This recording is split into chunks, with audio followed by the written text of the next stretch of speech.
இந்த வாழ்க்கை அப்படிங்கறதே பயம் நிறைந்ததா தான் சில பேத்துக்கு இருக்கு. இன்னும் சரியான வழி தெரியாததா தான் சில பேத்துக்கு இருக்கு. இந்த வாழ்க்கை அப்படிங்கறத கடக்க அப்படின்னு யோசிச்சோன்னா அது சிவபெருமானை தவிர வேறு யாராகவும் இருக்க முடியாது. அளவற்ற சக்தி படைத்தவர், அளவற்ற கருணை படைத்தவர், ஆதியும் அந்தமும் இல்லாதவர், ஒப்பற்றவர், காலத்தை கடந்தவர். அவருக்கு எதுவுமே கிடையாது. பிறப்பு கிடையாது, இறப்பு கிடையாது, இருப்பு கிடையாது, எதுவுமே கிடையாது. அப்படிப்பட்ட ஒரு சக்தி நமக்கு துணையாக இருக்கும் பொழுது நம் வாழ்க்கையில் பயம் என்பது ஏற்படவே ஏற்படாது.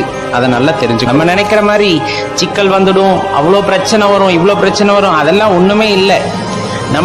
நம்ம மனதிற்கே அது நம்மளை போட்டு குழப்பறதுக்குன்னே இருக்கிற ஒரு விஷயம்.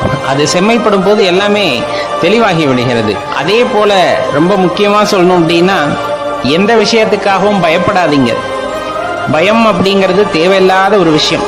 ஐயன் உடன் இருக்கும் போது எதற்கும் பயப்பட தேவையில்லை. நம்ம இருட்டுக்குள்ள நடந்தாலும் சரியான பாதையில் நம்மை அழைத்து செல்ல முடியும் என்றால் அது இறைவனால் மட்டுமே முடியும். அதுவும் ஈசனால் மட்டுமே முடியும். அப்படிப்பட்டவரை மனதார வழிபடுங்கள், மனதார உணர்ந்து மனதார போற்றுங்கள். அதுதான் ரொம்ப முக்கியமான விஷயம்.